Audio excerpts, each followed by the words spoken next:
Hey guys, Arjun here with your first episode of Psychiatry. Even though I personally have no plans to become a psychiatrist, I was a psych major at one point, and to me this is still one of the most fun subjects to teach. And while first aid officially espouses sensitivity towards persons with psychiatric disorders, I officially espouse whatever hilarious mnemonics help you remember these, so you can smile and think of me when you're crushing those psych questions on step 1. As with our other videos, we here at First Aid Express like to ask questions, and it's not because we like to hear ourselves talk. Even though you could wait the 1 or 2 seconds it takes to hear the answer, I strongly encourage you to try to come up with the answers on your own. It'll help keep you engaged and give you sort of an idea of how well you actually remember some of this stuff. So, I'll start by going over 2 models of conditioning. One invented by a guy who liked to tease dogs, and the other invented by a guy who liked to torture cats. The dog teaser, a man named Ivan Pavlov, is responsible for developing the model of classical conditioning, and it goes something like this. Certain stimuli from the outside world evoke a reflexive instinctual response. If you wave a giant steak in front of a dog's face, what do you think's going to happen? That dog is going to go crazy. He can imagine that juicy T-bone goodness in his mouth, and he starts to salivate. Now, getting that dog to salivate with a steak doesn't take any conditioning. He can do that on his own. So we call the steak an unconditioned stimulus, and the drooling is simply the natural response to that stimulus. Now, Pavlov's contribution to the whole process was figuring out how to train or condition the dog to drool when presented with something that normally doesn't make him drool. Before training, this conditional stimulus, in this case the bell, has absolutely no significance to the poor pup. But if you train the dog by ringing the bell every time he gets a steak, he starts to associate the unconditioned stimulus with the conditional one. After a point, you can present the bell to him, and he'll be drooling anyway, because at least subconsciously, he's associating that bell with future steak. Joke's on him, I guess. At that point, the conditional stimulus is now considered the conditioned stimulus, and the dog is now performing a conditioned response, because it's not something you would have done without the training. But you've all heard about the dogs, which are certainly not going to be on step 1. On the real test, you'll be expected to read an unfamiliar vignette and pick out the different types of stimulus and response. Let's try a more abstract example with people. Pete the PA student sees Michaela the beautiful med student, and is instantly smitten. He comes to the hospital early every day to meet up with her before work, and brings her a triple shot espresso to make sure she's appropriately wired before her shift. But with their busy schedule, they only ever see each other in the mornings. One day, when Michaela's on the ambulatory service, she sees Pete, and instantly her heart starts beating a little faster, she feels a little trembly, and she realizes that she's loved Pete all along.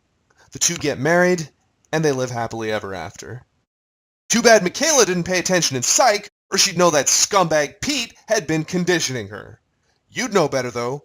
Can you figure out how the unconditioned stimulus works here, and what the natural response is? How about the conditioned stimulus and the conditional response? Go ahead and pause the video and think about this one for a minute. It's a little bit tricky. So, you know the tachycardia, tremors, and possible diaphoresis Michaela's experiencing? I mean, I'm sure Pete's a smooth guy, but can you think of anything else besides true love that causes these symptoms? If you answered, a whole lot of caffeine, you're correct. The most likely conditioning mechanism here takes advantage of her natural response of feeling wired because of the unconditioned stimulus of caffeine. That way, when Pete pairs his handsome face up with a nigh orgasmic feeling of the first cup of coffee in the morning, he eventually becomes the conditioned stimulus to her conditioned sympathetic nervous response that she calls love. By the way, if you hadn't made this connection, the conditioned response is the same as the natural response. It's just called the conditioned response when it occurs in response to the conditioned stimulus. Make sense?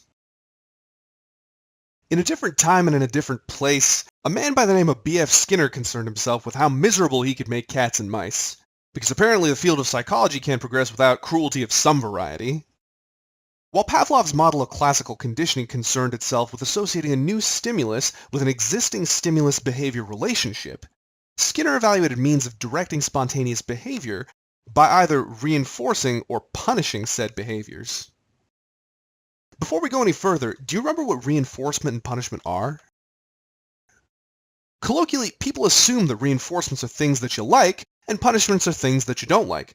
But in the jargon of operant conditioning, reinforcements and punishments are both consequences to a certain behavior. And that's what makes this different from classical conditioning. because with classical conditioning, a stimulus is provided before the behavior to make it happen. Whereas with operant conditioning, a consequence is administered after the behavior occurs to either increase or decrease the likelihood of it happening again. A reinforcement makes the subject more likely to perform that behavior, whereas a punishment makes the subject less likely to do so. That's probably the most important rule you need to remember about operant conditioning, and you can probably infer the answer to every other operant conditioning question with that simple rule. Reinforcements lead to increased frequency of behavior, and punishments lead to decreased frequency. The one that really confuses people, and therefore the one that Step 1 loves to test, is the difference between positive and negative consequences. A positive consequence is simply a consequence that involves doing something, whereas a negative consequence involves stopping or withholding something. Now, positives are pretty intuitive, and I'll give you an example. What if every time this cute little kitten in the corner does something adorable, you give him a treat? Now, that's definitely positive reinforcement, and it's going to make him act even cuter as a result. But can you figure out what it means to negatively reinforce someone? What about negatively punish? Go ahead, pause the video and try to work this one out. Negative reinforcement is a technique of temporarily removing an adverse condition when the behavior is performed. Remember rule number 1 though, it's still reinforcement, so it leads to an increase in behavior. This is one of the most famous tricks the wonderful B.F. Skinner used on cats. They had constant spotlights and noise in their cages that only turned off when they pressed a lever. You may also recognize these techniques as similar to those used in Guantanamo Bay. So what about negative punishment? Negative punishment, on the other hand, is the sort of thing that Western parents generally refer to as punishing their kids, taking things away to decrease a behavior, like TV privileges. Negative punishment isn't tested quite as often as negative reinforcement, but the former is pretty intuitive as long as you get the latter. Alright guys, that was a lot of information, so let's test your knowledge now with a little flash quiz. This one's a little more straightforward than the last one. Which operant conditioning strategy involves withholding something to decrease the frequency of a behavior? Go ahead and pause this video if you need some time to think. So the best way to answer this question is to divide it up word by word. Arjun's number 1 rule, which is what I'm going to be calling it from now on, states that reinforcement leads to increased behavior and punishment leads to decreased behavior. So that means you're dealing with punishment right here. Second, positive consequences are caused by doing something and negative consequences are caused by stopping or withholding something. So this is negative punishment. And an example of this, like I said before, is taking TV privileges away to stop kids from behaving poorly. The last thing I want to mention about conditioning is that learning, as you will all learn by the end of second year, isn't usually permanent. The phenomenon of extinction occurs in both classical and operant conditioning with reinforcement. If a behavior or association has been trained by either method, it must at least be periodically retrained, otherwise that behavior will gradually decrease in frequency. So, aside from being a depressing statement on the transience of learning, why might this be important to clinicians? Well, so far, I've spoken about association and learning in the context of producing, by and large, adaptive behaviors. But remember, maladaptive behaviors can be learned as well, and can be extremely distressing to the patient and their family. An example of extinguishing a learned adaptive behavior occurs with parenting. You know those horrible kids who kick the back of your seat on airplanes and buses?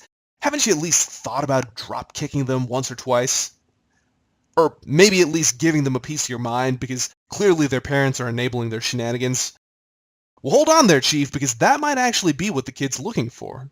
See, according to some psychologists, kids don't know the difference between good and bad attention. They just know that grown-ups ignore them until they kick your seat.